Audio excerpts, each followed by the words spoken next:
I grew up in a big, loving family. My parents raised 7 kids, each with their own goals, passion, and story.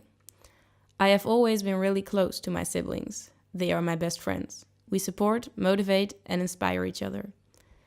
The special thing about my family is that not all kids were made by my parents. It sounds kind of dubious, I know, but there is a simple explanation.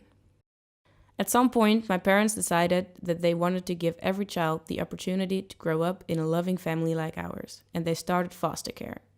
This means that for a variable amount of time, there was an extra child in our home that wasn't safe in their own home.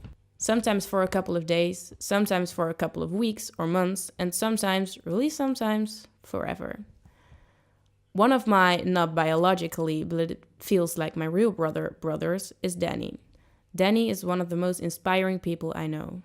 He hasn't had the most simple childhood, slightly said, but he now uses his experiences to help and inspire other youngsters. One day, I wish to be just like him. I can remember the day I met Danny as if it was yesterday. At the time, we lived in a spacious country house just outside a small village called Strijen.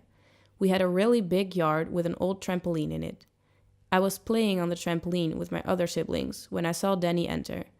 A boy of around the age of 13, with a slightly terrified look on his face when he saw all of us. But besides fear, I also noticed he was a bit relieved to see us. He went to sit at a table on the terrace with my parents and someone from the foster bureau. I couldn't hear what they were saying, but it looked serious.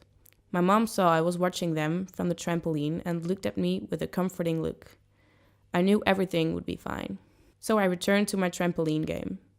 When we first got the trampoline, we made a rule in the house that only one person at a time could be on the trampoline because of safety issues and blah blah blah. This rule often led to discussions about who could go first. And today was one of those days we fought for our trampoline rides. In the middle of my "but you went first last time" speech, my mom came up to us. The comfort in her eyes was replaced by a very serious expression, and I knew I had crossed a line. I was a bit afraid, because I didn't want to disappoint her.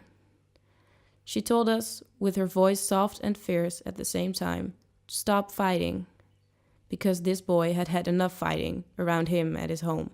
This was the moment I realized that not every child had a loving and safe environment to grow up in, and that I should be really grateful for mine.